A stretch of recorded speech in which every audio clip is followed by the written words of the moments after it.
दिनै कारिगावआव थानाय दुलाराय गुदि बाथौ आफादनि गाहाय मावखुलि लोगोसे क'क्राझार जिल्ला गुदि बाथौ धोरोमनिबो बियो गाहाय मावखुलि एबा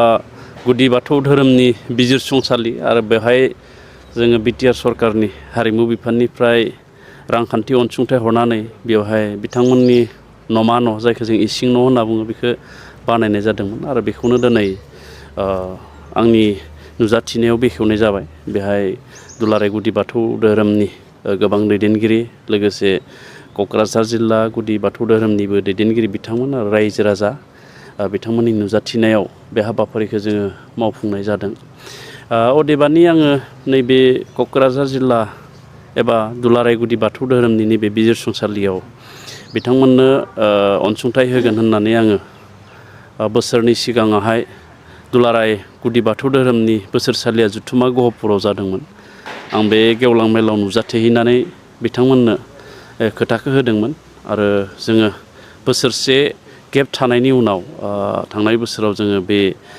न'मा न'खौ बा इसिं न'खौ बिथांमोननो होनाय जादोंमोन आरो दिनै आबुं जानायलाय बे न'खौ बेखेवनाय जाबाय आरो आङो मिजिंथिगोन दुलाराय गुदि बाथौ धोरोमनि जायफोर धोरोमारि दैदेनगिरि आरो सिबियारि बिथांमोना बेवहाय फैनानै बिथांमोननि धोरोमनि खामानि लोगोसे आफादारि खामानि मावनायाव जिखिनि गोनां जायो बा बे न'मा न'आ बा इसिं न'आ धोरोमखौ सिनायथि होनायजों लोगोसे बिथांमोननि खामानि दैदेनलांनायाव एसेबाबो सहाय जागोन आङो बेखौ फोथायदों आरो दुलाराय गुदि बाथौ धोरोमनि जि खामानि मावनाय बियो मोजाङै जालांबाय थाथों आं बेखौनो मिजिंथियो। बियो गोबांद्राय नङा 10 लाखनिमोन 10 लाखजों जोङो गिदिरद्रायबो नङा फिसाद्रायबो नङा एसे जायखौ जोङो बर' रावाव थेलेबलेब होननानै बुङो बेबायदि बानायनाय जादों आरो इयुननि समाव जोङो बिथांमोननो जेरै हायो जोङो हेफाजाब आरो मददथि होलांनो जोङो थांखि लादों। आङो बे क'क्राझारावनो जोंहा संकस खेराइ फोरबोआवबो बिथांमोननो आं गंसे नयं होनाय जादों बिथांमोननो गोनांथि जाथारनायलाय आरो हरै थारुनगुरियावबो आङो गंसे कमिउनिटि हल होदों आंनि हारिमु बिफाननिफ्राय। दा बेबायदिनो जोंनि बर'नि गावनि धोरोमारि बा गावनि हारिनि सिनायथिखौ जायफोर आफादा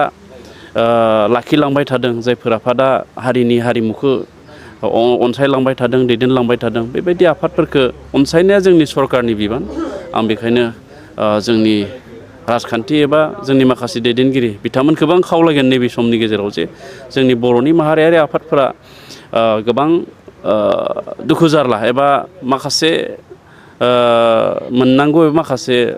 बिथांमोननि अनुस्थानफोरा बिथांमोननि आफादफोरा जेरैबायदि जोथोन नांगौ बेबायदि गोबाङानो मोनाखै। बेखायनो बेफोरखौ एसे नोजोर होलांनानै बयबो जाहाथे खामानि मावो आं बेखौनो खावलायहरो।